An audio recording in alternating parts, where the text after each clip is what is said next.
I recently had the pleasure of attending the Sonic Symphony. It was an epic Sonic the Hedgehog fan geek haven. So many people turned out and the entire concert was amazing. Nearly every game and generation of Sonic was represented. We got through a lot of the classic games, and just before the transition between a full orchestra show and a rock show, they did a medley of the Chao Garden, and it was amazing. People started cheering, and that's when I heard the younger guy behind me say, "Calm down, it's just a mini game." Just a mini game? Was I going to sit here and let a game I loved and spent hours upon hours in get degraded like that? Of course not. So I turned around, looked him dead in the eyes, and said, "It's not just a minigame. You don't understand." But that wasn't enough. As someone who was invested in the Chao Garden as a teenager, I want to make this video to tell you why I love the Chao Garden, and it's more than just a minigame.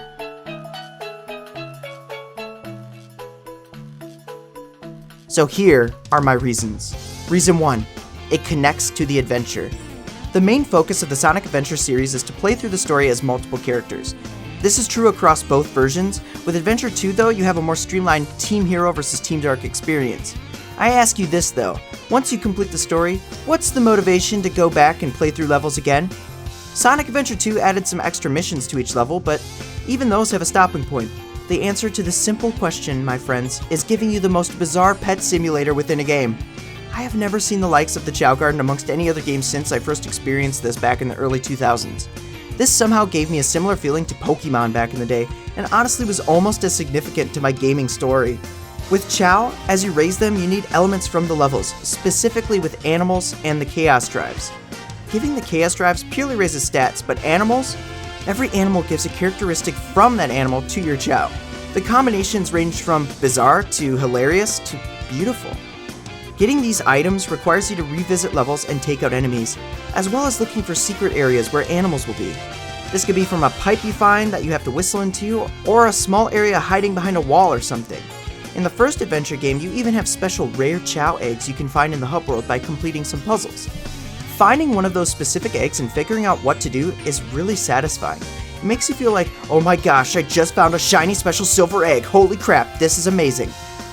Kid me's mind was blown.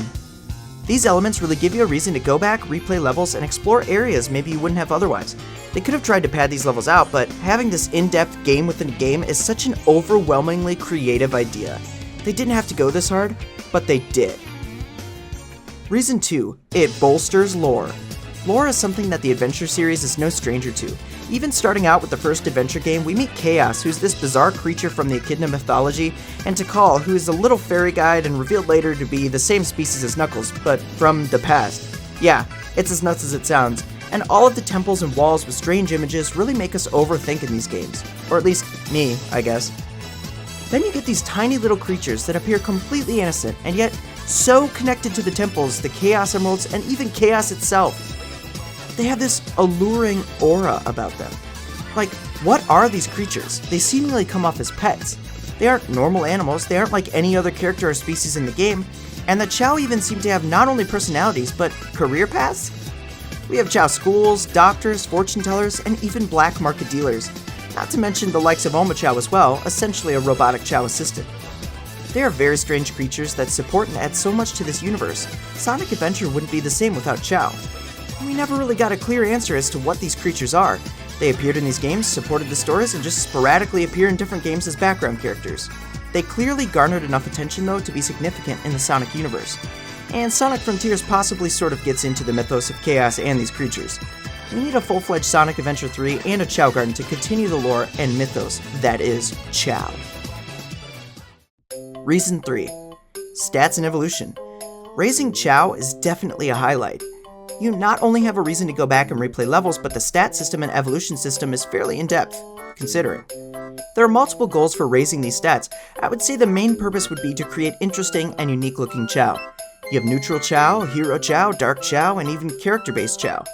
Who wouldn't want to create a Chao that looks like your favorite character? There's something just so satisfying of knowing you did all the right things by feeding it the right fruit, giving it stat boosts, using the right characters, and spending enough time in the Chao Garden. And not only do you get special looking Chao, but you unlock different environments or gardens for your Chao. Exploring the hero and dark gardens really feels like an accomplishment because you worked for it. And they each offer a really cool ambience and some secrets. On top of all these, as you progress and unlock emblems, the black market gets rarer and rarer items. Everything from special eggs to fruit to accessories for your Chao to wear. And speaking of accessories, you have the Chao Races and Chao Karate. Raising all the stats improves your standing in these games. Having a Chao that clearly dominates the competition and flies far ahead in a race makes you feel like having a level 100 Pokemon in the first gem. It's the same feeling, and for every event you complete, you'll get a special accessory that your Chao will randomly take out and start using, like crayons for example, and making pictures. Going back to the classroom, your Chao can actually learn to use those accessories even better and do special things like draw a work of art for example. As you can see, it's so in-depth. There is also GBA support for the GameCube versions to connect to the Sonic Advance series. Though I've never used this myself, it's kinda cool to know it exists. The VMU support was in the Dreamcast version. There's just something special about raising Chao from a freshly hatched egg and starting off at 0. It takes some time, but you really get invested quick. Now reason number 4, glitches. This may sound crazy, like who wants glitches in their games?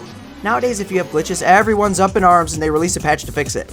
But you have to understand, this is coming out of an era where glitches were everything. Discovering something weird or having playground rumors with friends about doing bizarre things in games was incredible.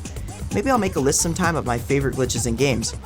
The Chao Garden glitches I experienced will certainly make that list, with one in particular. The basic glitch that everyone should know experiencing the Chao Garden is the infinite animals and drives glitch. If you give the item to the Chao in a very specific range, the item will float up a bit and be able to be grabbed and reused as many times as you can pull this off. Normally the Chao would use it and it would disappear, so it's helpful for raising stats very quickly. But my all-time favorite glitch here, the one I just couldn't get enough of, if you go to this one particular spot in the Chao Garden as Sonic or Shadow, you can homing attack in just the right way and fling yourself out of bounds.